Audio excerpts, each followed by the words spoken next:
There's a big difference between being a quitter and having the wisdom to know when it's time to quit. There's a time for everything under heaven. There's a time to quit. There's a time to stay.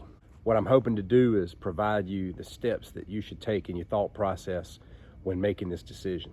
If you can, try sticking around to the end of this video. I have a very important message. This is quite the serious topic because some people are trying to figure out whether or not they're going to stay in their marriage. Some people are trying to figure out whether or not they want to take another job, whether or not they want to leave the job they've been at for 20, 30 plus years.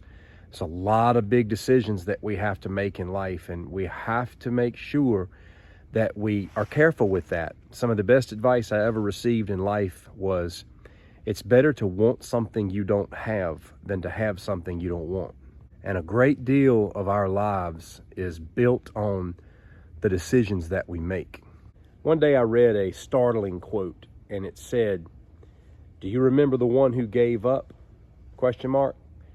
Neither does anybody else."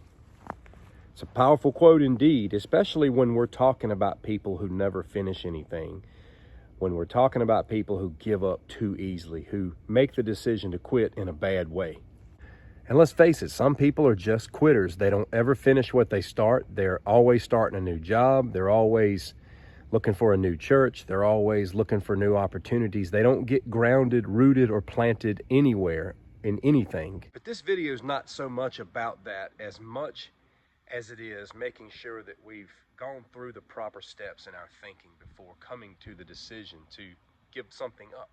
Before quitting, I would first ask yourself the question, have you done everything possible to make this work? Have you exhausted opportunities and resources to make this function?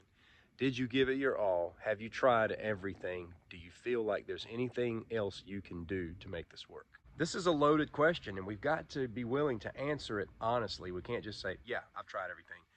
How much time has been put into making this work? How much sacrifice has been made? There does come a point in time where we realize we've tried everything, we've made sacrifices, we've put ourselves out there, and things are just not changing. And to continue on in this almost becomes a process of insanity. When we get to that point, maybe time to quit. Which leads to my next question, and that is, if you're going to quit something, do you have a better alternative in mind? Is there another opportunity waiting for you?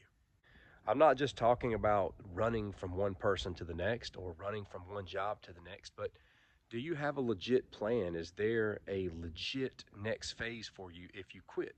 Because leaving one opportunity for another is not necessarily even quitting, it's advancing. The next question I would ask is, do you have peace on the inside?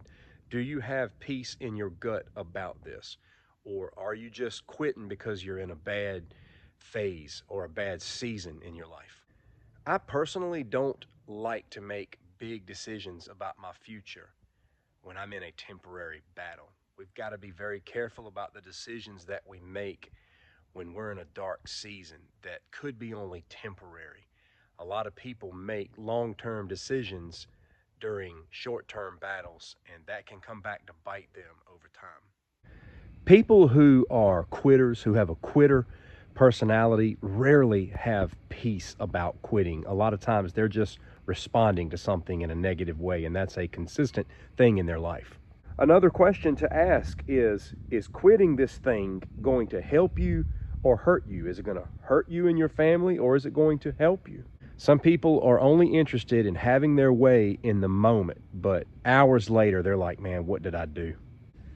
Because the decision to quit something is either going to help you or it's going to hurt you. And that's what these questions are designed to do. They're designed to get us to this conclusion.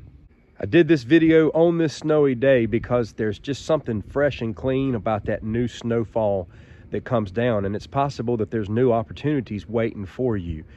My goal was to help you answer the right questions in making that decision. So again, I reiterate, there's a difference between being a quitter and knowing when to quit, because there is a time to quit.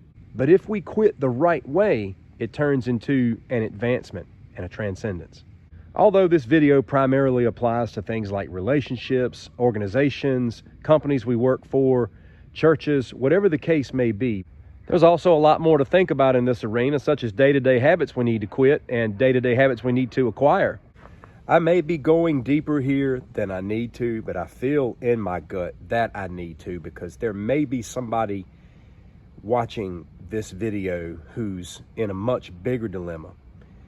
You're not thinking about quitting a job or a relationship or an organization or any of those things. A lot of you are thinking about giving up on life. And I'm telling you, there's never a good time to give up on your life. Your life is valuable. It's so valuable that you should seek some help if you feel like you need it. Your life is worth pressing forward. And if you need to hear that from somebody, then please hear it from me right now. This video is not about giving up on life. It's about giving up on lesser things that make your life better. But by all means, keep living your life. I would encourage you to go back and watch the video I did a couple of weeks ago titled Steps to a Great Comeback. Because a lot of you are thinking about giving up on life, giving up everything and letting go completely. And I would encourage you not to do that. This is your chance to make a comeback. If you're still breathing, there's still hope, and you're still here for a reason. Thank you so much for watching. If this video resonates with you in any way, please leave a comment. I'd love to hear from you, and I look forward to catching you in the next video. Take care.